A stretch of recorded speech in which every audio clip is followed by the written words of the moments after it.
Welcome back to my channel. In this video, we'll learn how to initiate insulin. Before going to insulin proper, we'll learn the pharmacokinetics of all the types of insulin. So basically there are three types of insulin: rapid insulin or the short acting insulin, intermediate insulin and the long acting. These are divided based on the duration of action. First, coming to rapid or short acting insulin. The onset of action in this rapid or short acting insulin is about 10 to 30 minutes and they act for about 3 to 5 hours. The examples of rapid or short acting insulins are insulin Lispro, Aspart and Glulicin. Regular insulin is also a type of short acting insulin where the onset of action is about 30 minutes and the duration of action is 6 to 8 hours. When we compare this short acting insulin, that is the Lispro, Aspart, Glulicin, with regular insulin, the short acting insulins are more effective in control of postprandial hyperglycemia because the duration of action is 3 to 5 hours, which is equal to postprandial glucose exertion.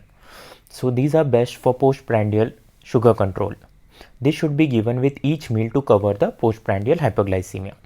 Now coming to intermediate acting insulin, these are NPH, that is isofin insulin, and lente insulin. The duration of action is 10 to 14 hours. So these are given in BD dosing. Now coming to long acting insulin. The examples of long acting insulin are Glargine, Detimar and Degludec. The duration of action is about 18 to 24 hours. So these are given in OD dosing. This rapid or short acting insulin, these are given with each meal. So TID dosing is generally required for rapid or short acting insulin. Now these longer acting insulin are also called as basal insulins.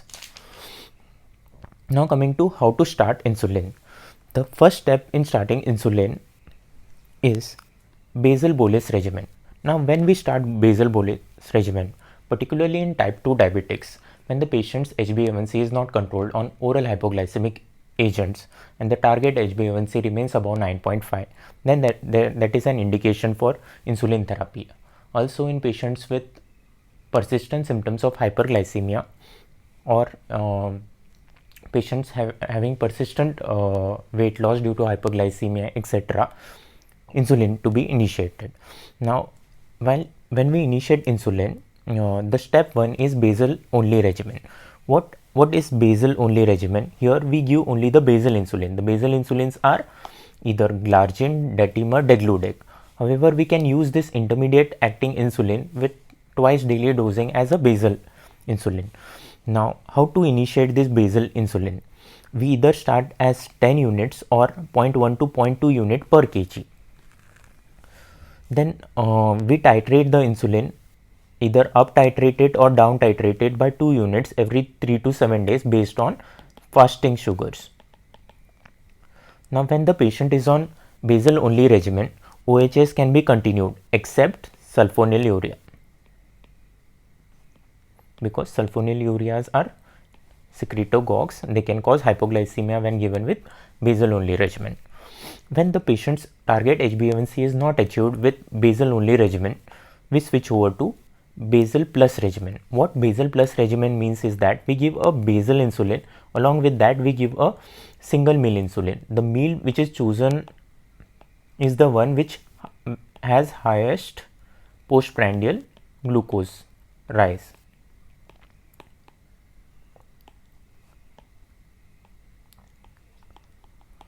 So the dose of the short acting insulin is chosen as either 4 units or 10% of the basal.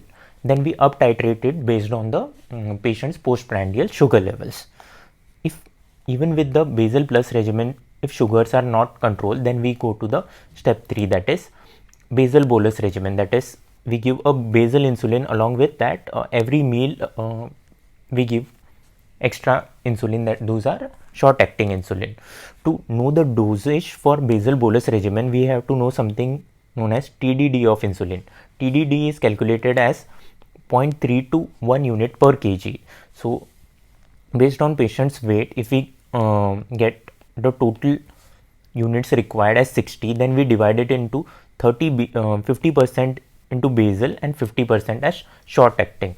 Now this 50% of short acting is divided between the 3 meals. Now, once we get the total insulin required, after we divide them, the further titration of basal insulin is based on fasting blood sugar levels, and the bolus short insulin is titrated based on pre-lunch, pre-dinner and bedtime blood sugar levels. Now, titration of basal insulin, again remember this as based on fasting blood sugar level. If the sugar is between 120 to 140, you can titrate it by +2. If 141 to 160, +4. 161 to 180, +6. More than 180, +8. These titration only apply if the patient is following strict diet and other measures to control sugars. Otherwise, just randomly up titrating insulin is not advised. Now, how to titrate the short acting bolus insulin titration, that is in basal bolus regimen. So, short acting bolus insulin titration, for this we need to know something known as correction dose. Correction dose simply means that the amount of glucose brought down by 1 unit of insulin. So it is calculated as 1500 divided by total dose of insulin. So for example, if one person is on short acting insulin, suppose regular insulin as 10 units before breakfast, 10 units before lunch, 10 units before dinner, and with the intermediate acting insulin given twice daily, that is NPH, as 10 units in the morning, 10 units at night. So the total dose of insulin required comes to 50. So the correction factor is equal to 1500 divided by 50, that is 30. That means 1 unit of insulin will reduce the RBSL by 30. Now, how do we titrate? So, for example, if the same patient's before lunch sugar is 240, now the target which we kept is less than 180. So, the additional sugar which is present is 60 milligram per deciliter. So, based on our calculation, 1 unit of insulin will reduce the RBSL by 30. So, here there is additional 60. So, with lunch we will add 2 more units. So, this will become 12 instead of 10. So, this is how the short acting bolus insulin titration is done. So, this can be done for all these 3 doses, and we can control the sugar provided patient is following strict diet and taking other measures such as physical activity, etc. to control his sugar. Okay, there are certain types of insulin called as premixed insulin. Premixed insulin are nothing but the NPH with regular insulin or neutral proton Lispro, protamine Lispro with Lispro, that is a combination of intermediate acting insulin with a short acting insulin. So the combination are generally either 70-30 or 50-50 or 75-25. So these are the combinations. So these insulin are known by brand name of either Mixtard. So when we start this insulin, these are started at either 0.2 to 0.5 unit per kg based on the patient's HbA1c. If it is less than 9.5, we start at 0.2. If it is more than 9.5, we start at 0.5. If the total dose required is less than 20 units, then we start as a OD regimen of this pre-mixed insulin.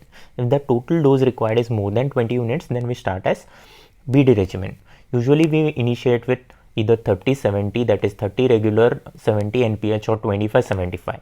If the single morning or night dose exceeds more than 30, then generally the 50-50 preparation is preferred. Now, how do we titrate this? Titration is usually done every weekly up to 12 weeks, and then on every second weekly if sugars are not controlled. Now, titration, if the pre-meal RBSL is less than 100, then we reduce the dose by 2 units. If it is 100 to 110, then no change. If 110 to 140, we add 2 units. If 140 to 180, we add 4 units. If more than 180, we add 6 units. So with this, a short video on how to start insulin is completed. Thank you. Do subscribe to my channel.